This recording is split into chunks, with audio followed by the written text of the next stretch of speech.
स्वागत है आप सबका। मैं Vivek Bindra, international motivation speaker, leadership consultant, business coach. आपको सफल बनाना मैंने जिम्मेदारी ले ली है। बहुत सारे व्यापारी आज भी मेरे देश में मुंगेरी लाल की तरह काम कर रहे हैं। कौन है मुंगेरी लाल पता है आपको? ये वहां धंधा खोलता है जहां सबका चल रहा है। इसकी जूस की दुकान चल गई, चलो अपनी खोल देते हैं। इसका छल्ली भुट्टा चल गया, मेरा लगा देते हैं। इसकी बिक रही आइसक्रीम तेज, मेरा भी लगा दे आइसक्रीम का ठेला। ये मुंगेरी लाल की तरह धंधे करेंगे तो लोग आएंगे और एक साथ लाइन लगा के। देखिए, धंधा वो होना चाहिए जिसमें दूसरा घुस ना पाए। एक बार और कमान, मोनोपोली कैसे क्रिएट करेंगे? एंट्री बैरियर खड़ा करके। क्या होता है एंट्री बैरियर? आज कमाल का फॉर्मूला देने जा रहा हूं। हाईवे पे जाओ, एक कचौड़ी वाला चल जाता है, 50 और आ जाते हैं। एक मोमोज वाला चल जाता है, 50 और आ जाते हैं। एक छल्ली वाला चल जाता है, 50 और आ जाते हैं। क्या हो रहा है ये देश के अंदर? ऐसे धंधा किया जाता है। हमारे देश के व्यापारी सब मुंगेरी लाल बने हुए हैं। आज वही मुंगेरी लाल को बाहर निकालूंगा। मैं आपसे बात कर रहा हूं, ध्यान देना। व्यापार ऐसा करूं कि दूसरा घुस ना पाए। अपने बिजनेस को एक मोनोपोली अपनी मार्केट में कैसे क्रिएट जानना चाहते हैं? कुछ टिप्स देने जा रहा हूं। मेरा पहला टिप है, मैं जो आपके सामने टेक्निक्स दे रहा हूं उनको बोलते हैं एंट्री बैरियर।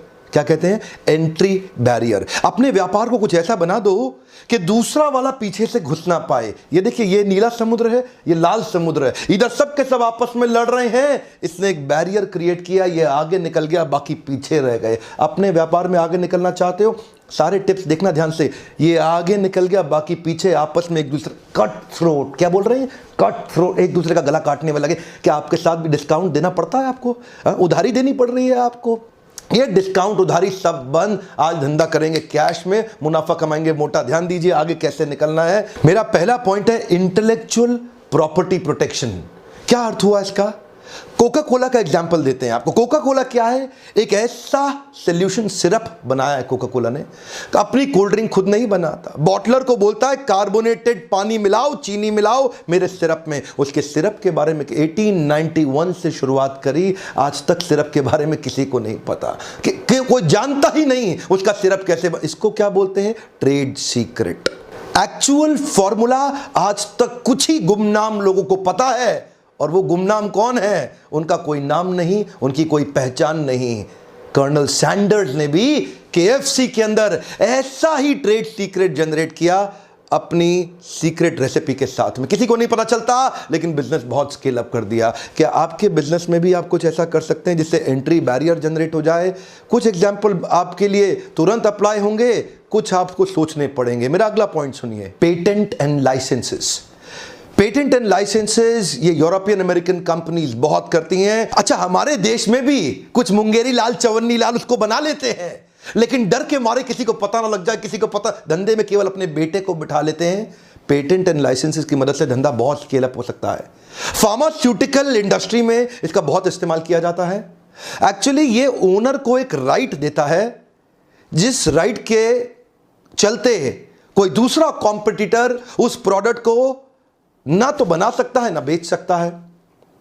फार्मास्यूटिकल इंडस्ट्री के अंदर दो प्रकार की मेडिसिन बनती हैं, एक है जेनेरिक और दूसरी है मॉलिक्यूल। जेनेरिक मतलब जनरल, जो सबके पास है। मॉलिक्यूल मतलब आपने अपने आर&डी के अंदर वो स्पेसिफिक आइटम बना ली जिसका आपने पेटेंट ले लिया।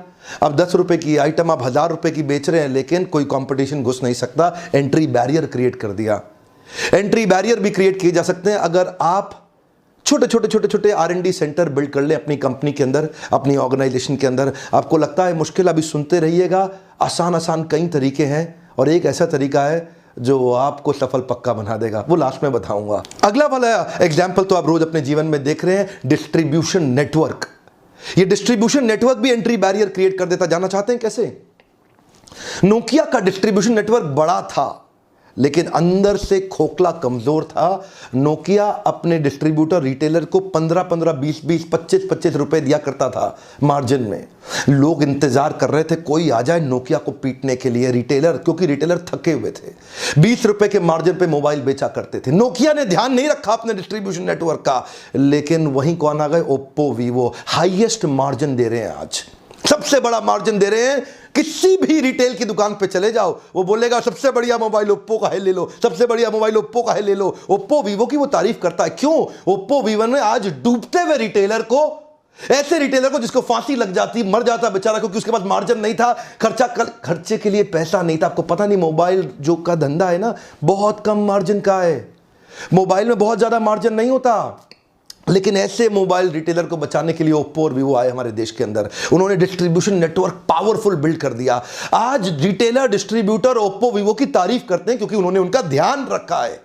आज ओप्पो वीवो ने डिस्ट्रीब्यूटर रिटेलर्स की जिम्मेदारी उठाई है और आज डिस्ट्रीब्यूटर रिटेलर ओप्पो वीवो के लिए बहुत लॉयल हो गए हैं। बाकी सारी हैंडसेट कंपनी के लिए एंट्री बैरियर क्रिएट हो गया है। क्या हो गया? Entry barrier. इसको बोलते हैं एंट्री बैरियर।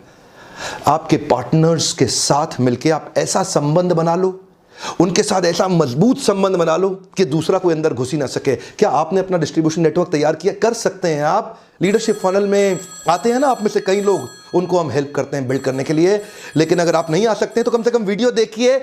बहुत तरीके हैं एंट्री बैरियर बिल्ड करने के। मैं कुछ और बताने जा रहा हूं। जब सैमसंग और नोकिया एक के बाद एक रिटेलर को घाव पे घाव दिए जा रहे थे और उस पर नमक छिड़क के मुस्कुरा रहे थे, हमारा मोबाइल अपने आप बिकता है, रिटेलर क्या बेचेगा, तभी उनके घाव पे, उनके जख्म पे मरहम लगाने के लिए करण अर्जुन की तरह आए ओप्पो वीवो, जिन्होंने आकर डिस्ट्रीब्यूशन नेटवर्क बनाया। वो मां बोलती थी ना, मेरे करण अर्जुन आएंगे, मेरे करण अर्जुन आएंगे, मेरे करण अर्जुन आएंगे, मेरे करण अर्जुन आएंगे, मेरे करण अर्जुन आएंगे। आ गए ओप्पो और वीवो। ऐसा डिस्ट्रीब्यूशन नेटवर्क को एम्पावर किया। एक एक रिटेलर बोला, देखो देखो हमें बचाने वाले करण अर्जुन आ गए हैं। ओप्पो वीवो की इंटेलिजेंस देखिए, डिस्ट्रीब्यूशन नेटवर्क को इतना एम्पावर किया, रिटेलर उनका साथ दे। क्यों नहीं देगा? क्योंकि उन्होंने रिटेलर को बचाया है। डूबते हुए रिटेलर को ईमानदारी से इज्जत दी है, उसको सपोर्ट दिया है, इसीलिए आज एंट्री बैरियर आ गया। इतना पावरफुल एंट्री बैरियर। अपने पार्टनर्स को मजबूती दीजिए, ये लर्निंग है ओप्पो वीवो से। अपने पार्टनर्स को मजबूती दीजिए, एंट्री बैरियर क्रिएट हो जाएगा। अगला मेरा पॉइंट है एक्सक्लूसिव राइट्स। जिस भी व्यापार के आप अंदर आप हैं, आप देखिए कोई इंटरनेशनल प्रोडक्ट ऐसा है कि जिसका आप एक्सक्लूसिव राइट लेकर के अपने देश इंडिया के अंदर उसका डिस्ट्रीब्यूशन क्रिएट कर सकते हैं। इनफैक्ट कई मोबाइल फोन हैं जो फ्लिपकार्ट और अमेजॉन पे अपने एक्सक्लूसिव राइट देते हैं माल बेचने के लिए, और मार्केट के अंदर हंगामा। देखिए क्यों? क्योंकि एंट्री बैरियर क्रिएट हो गया। जैसे एमआई के फोन, मोटोरोला, लेनोवो, ये एक एक महीने के लिए अपने प्रोडक्ट को एक्सक्लूसिव केवल फ्लिपकार्ट को देते हैं या अमेजॉन को देते हैं। फ्लिपकार्ट ने तो काम ही ये कर रखा है, 70% जब भी एक्सक्लूसिव धंधे का काम आएगा तो फ्लिपकार्ट ले लेता है। ये उसका तरीका है बिजनेस करने का। एंट्री बैरियर क्रिएट कर दिए। देश के सारे रिटेलर तंग होते रहते हैं फ्लिपकार्ट के कारण। जितने मोबाइल रिटेलर परेशान हैं फ्लिपकार्ट और अमेजॉन से। अमेजॉन थोड़ा पीछे है, वो 30% लेता है। फ्लिपकार्ट सबसे ज्यादा एक्सक्लूसिव सेल्स की डील्स उठा लेता है मार्केट के अंदर। ये भी एंट्री बैरियर क्रिएट करने का तरीका है। कोई भी आपकी इंडस्ट्री के अंदर ऐसा प्रोडक्ट जो अभी भारत देश में नहीं बिक रहा, उसका जो भी ओरिजिनेटिंग कंट्री है उस कंपनी को वहां कांटेक्ट करके उसके एक्सक्लूसिव इंडिया सेलिंग राइट्स, अगर आप में दम है तो आप ले सकते हैं। एंट्री बैरियर क्रिएट हो जाएगा, कोई कंपटीशन आपके अगेंस्ट खड़ा नहीं हो पाएगा। अगला मेरा पॉइंट है इकोनॉमीज ऑफ स्केल। इससे भी एंट्री बैरियर क्रिएट हो सकता है। इकोनॉमीज ऑफ स्केल का मतलब क्या है? माल इतना बेच दो, इतना बेच दो, इतना बेच दो, इतना बेच दो कि वॉल्यूम के कारण आपकी प्रॉफिटेबिलिटी बढ़ जाए, चाहे भले ही मार्जिन बहुत थोड़ा सा क्यों ना हो। उदाहरण है वॉलमार्ट, उदाहरण है डी मार्ट, उदाहरण है बिग बाजार। ये लोग जब मार्केट से माल खरीदते हैं ना, इतना बड़ा बल्क में सेंट्रलाइज्ड परचेजिंग के कारण खरीदते हैं, अपने आखिरी पैसे के 100वें हिस्से के आखिरी पैसे का भी डिस्काउंट ले लेते हैं। इतना बल्क में खरीदते हैं कि उसके कारण ये इकोनॉमीज ऑफ स्केल बिल्ड कर लेते हैं। इनसे सस्ता कोई खरीद ही नहीं सकता, एंट्री बैरियर हो गया। अब इनसे सस्ता कोई बेच ही नहीं सकता, एंट्री बैरियर हो गया। आप अपने बिजनेस को बहुत बड़ा करके, मार्जिन्स कम करके ऐसा प्राइस मार्केट में ऑफर कर सकते हैं जिसमें एंट्री बैरियर क्रिएट हो जाए और कोई और। यही तो डील रहती है इसकी बिग बाजार की। आप सोचते होंगे इतना माल सस्ता कैसे दे देता है, यही तरीका है उनका। या फिर डी मार्ट भी कर रहा है, अब इससे में बहुत तेजी से ग्रो कर रहा है हमारे देश के अंदर। अगला एग्जाम्पल, ये थोड़ा हर आदमी नहीं कर सकता, इसको बोलते हैं हाई कैपिटल इन्वेस्टमेंट। मेरे आपने पुराने वीडियो में देखा ही हुआ है जियो वर्सेस एयरटेल, जहां मैंने बताया 2.5 लाख करोड़ रुपया इन्वेस्ट नई टेक्नोलॉजी पे किया, पुरानी पे किया ही नहीं जियो ने। इसको बोलते हैं हाई कैपिटल इन्वेस्टमेंट, जहां एंट्री बैरियर क्रिएट कर दिया। एयरटेल बेचारा पुरानी वाली इन्वेस्टमेंट से जूझ ही रहा था, ये नई इन्वेस्टमेंट पे 2.5 लाख करोड़ रुपए खर्च कर दिया। बाकी लोग पीछे पीछे आने में बहुत परेशान हो रहे हैं, इतना बड़ा बैरियर हो गया। टाटा तो बिक ही गया, उसको तो बेचारे को एयरटेल के पास जाना पड़ा, हमको खरीद लो। और उधर से वोडाफोन और आइडिया में चल रहा है। अब ये दोनों सोच रहे हैं हम दोनों एक हो जाते हैं, क्योंकि अलग अलग ये जियो से लड़ नहीं पाएंगे। जियो ने ऐसा एंट्री बैरियर क्रिएट कर दिया, 13 मोबाइल नेटवर्क सर्विसेज की कंपनी हो गई थी, अब 3 ही रह जाएंगी, फिर सब गिर के सब नीचे आ गए। क्यों? Entry barrier. जियो के आते ही हंगामा हुआ देश में। अगला मेरा पॉइंट है प्रोप्राइटरी टेक्नोलॉजी, और एग्जांपल मैं दूंगा आपको माइक्रोसॉफ्ट विंडोज का। माइक्रोसॉफ्ट विंडोज के कई वर्जन हैं, सारे वर्जन अगर आप देख लें तो उनका मार्केट शेयर आज अबाउट 90% है। No doubt, Bill Gates has 90% gross margin also because of the proprietary technology. Therefore, he is the richest billionaire in the world. Richest billionaire in the world. जानते हैं क्यों? इसी को बोलते हैं एंट्री बैरियर। आपके लिए थोड़ा आसान तरीका, एक्सीलेंट कस्टमर सर्विस। एग्जाम्पल बहुत हो सकते हैं, लेकिन मैं जुबिलियंट ऑर्गेनोसिस की company called brand Domino's pizza, more than 60% market share organised industry के अंदर, delivering piping steaming hot pizza at your door step in less than 30 minutes और फॉर फ्री। क्या एक बार और? 30 मिनट के अंदर पिज्जा आपके घर पे, नहीं तो फ्री हो गया जी, फ्री हो गया। ये जो डोमिनोज ने एक्सीलेंट एक्सपीरियंस क्रिएट किया ना, एंट्री बैरियर हो गया। दोबारा कई पिज्जा वाले आए, आधे बंद हो गए और आधे सर्वाइव करने के लिए सांस फुला रखे हैं, पिज्जा टाइम से पहुंचा नहीं पा रहे। इसको बोलते हैं एंट्री बैरियर। मेरा अगला एग्जांपल है ब्रांड इक्विटी।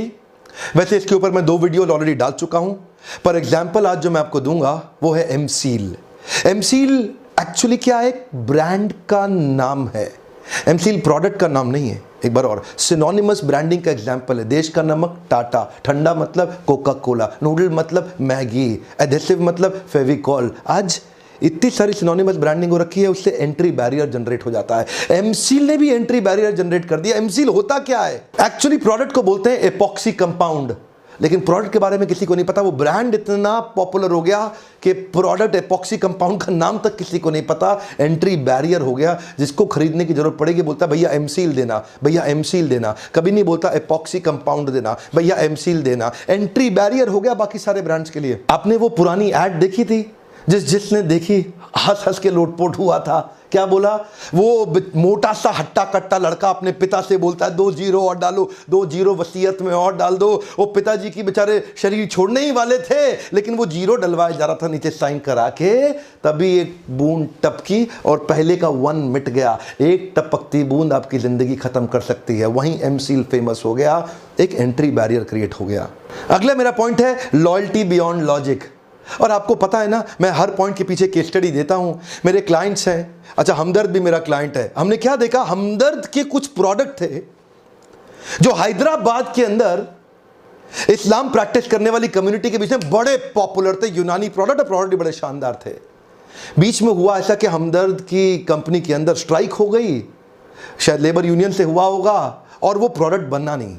इतने में पीछे बैद्यनाथ ने तैयारी मारी, बैद्यनाथ लेके अपने प्रोडक्ट पहुंच गया। लो भाई हमदर्द तो है नहीं, मेरा ले लो, मेरा ले लो। लोगों ने लेना तो शुरू कर दिया, लेकिन जैसे ही हमदर्द वापस आई, लोगों ने बैद्यनाथ को फिर से भगा दिया और फिर से हमदर्द का प्रोडक्ट लेना शुरू कर दिया। इसको क्या बोलते हैं? Loyalty beyond logic. कुछ मार्केट के अंदर, कुछ रीजन के अंदर आप लॉयल्टी बियॉन्ड लॉजिक जनरेट कर सकते हैं। जैसे इस्लाम प्रैक्टिस करने वाले लोग हमदर्द में बहुत फेथ रखते हैं, वो लॉयल्टी बियॉन्ड लॉजिक है। बेचारा आया तो था बैद्यनाथ, लेकिन कुछ कर नहीं पाया। ध्यान दीजिएगा, रीजनल लॉयल्टी बियॉन्ड लॉजिक भी हो सकती है, जो मैंने पिछले वीडियो में बताया। राहुल गांधी की अमेठी के अंदर लॉयल्टी बियॉन्ड लॉजिक है। कोई भी आ जाओ, राहुल गांधी को अमेठी में हरा नहीं सकते। ऐसे कई उदाहरण हो सकते हैं, रीजनल हो, नेशनल हो। आपकी मार्केट के अंदर भी आप ऐसी सर्विस क्रिएट कर दो, लोग आपको लेके लॉयल हो जाएं। कोई भी आ जाए, आप ही से माल लेंगे, किसी और का लेंगे नहीं। ये एक एग्जाम्पल था केस स्टडी का। क्या आपके मन में कुछ सवाल आ रहे हैं कि ये आपके बिजनेस में कैसे इंप्लीमेंट होगा? अगर आप अपने बिजनेस में इंप्लीमेंट करना चाहते हैं तो इस पे मैं कुछ फ्रेमवर्क्स बना के देता हूं आपको लीडरशिप फनल प्रोग्राम में, जहां कस्टमाइज तरीके से आप उससे प्रश्न कर सकते हैं कि आपके बिजनेस के अंदर एंट्री बैरियर। देखो, अगर धंधा ऐसा करोगे जो हर आदमी कर रहा है तो डिस्काउंट भी देना पड़ेगा और उधारी भी देना पड़ेगा। कभी धंधे में पनप नहीं पाओगे। असली व्यापारी वो है जो कंपटीशन को तहस नहस तक कर देता है। मैंने बिल गेट्स और मुकेश अंबानी को देखा, इनकी आदत है, पारिवारिक आदत है, पूरे कंपटीशन को तहस नहस कर देने की। आप अपने बिजनेस के अंदर ब्लू ओशन, इनोवेशन या डिफरेंशिएशन क्रिएट करना चाहते हैं और आप चाहते हैं एंट्री बैरियर लग जाए ताकि आपके बिजनेस में हर कोई ना घुस जाए और आप अपने बिजनेस को नए लेवल तक लेके जा सकें। लीडरशिप फनल के बारे में हमारे टीम को फोन करके पूछिए इस नंबर पे कि इसकी अगली तारीख कब की है और कहां की है। सीट्स लिमिटेड हैं। जनवरी ऑनवर्ड्स बैच एक्सपेंसिव होने जा रहे हैं क्योंकि कुछ नई चीजें हमने ऐड करी हैं। अभी अगर बचे हुए नवंबर या दिसंबर के बैच में आप आते हैं तो आपको स्पेशल फायदा होगा। देखिए, एक बात तो आप जानते हैं, कुछ भी वीडियो क्यों ना हो, मैं कुछ ना कुछ केस स्टडी के माध्यम से ही उस वीडियो को समझाता हूं, टॉपिक को समझाता हूं। आज भी हर पॉइंट में आपने ध्यान दिया होगा, कोई ना कोई कंपनी का, कॉर्पोरेट का एग्जांपल और केस स्टडी देके उस पॉइंट को एक्सप्लेन किया। यही मेरी स्पेशलिटी है जिसके लिए आप हर बार आइए और इन पावरफुल वीडियोस को देखिए। आज का मेरा प्रश्न बड़ा सीधा सा है, अगला कौन सा केस स्टडी देखना चाहते हैं, खुल के बताइए। कुछ मैं तुरंत बना देता हूं, कुछ को बनाने में समय ले रहा हूं। मैं जानना चाहता हूं मेरे व्यूअर्स के बीच में सबसे पॉपुलर केस स्टडी कौन से बनाने की डिजायर है, जो आप मुझे कम्युनिकेट करते हैं। सबसे ज्यादा वोट आप कौन सी पॉपुलर केस स्टडी को देना चाहेंगे, मैं नीचे जाके पढ़ूंगा। जो केस स्टडीज आपकी इच्छा हो, एक दूसरे के कमेंट पे भी आप कमेंट कर सकते हैं। और प्रयास मैं करूंगा तुरंत सबसे ज्यादा डिमांडेड केस स्टडीज पे अपना अगला वीडियो बनाने के लिए। मेरा पर्पस है मैं ऑथेंटिक एंटरप्रेन्योरशिप और कॉर्पोरेट लीडरशिप इस देश में बिल्ड करूं। अगर इस प्रकार की वीडियोस आपको पसंद है, तुरंत थम्स अप, लाइक दीजिए, मेरा भी उत्साह बढ़ता है। शेयर हर उस व्यापारी को करिए व्हाट्सएप ग्रुप में जिसको इस प्रकार के वीडियो से मदद। एक मैं रिक्वेस्ट कर रहा हूं, कुछ आपका नहीं लगना, यही शेयर का बटन है, व्हाट्सएप पे दबा दो और अलग अलग ग्रुप्स में डालो ताकि लोग इनको देख के उनका फायदा हो सके। हमारे देश के व्यापारियों का मेरा पार्टनर बनने के लिए, वीडियोस देखने के लिए आपका फिर से धन्यवाद।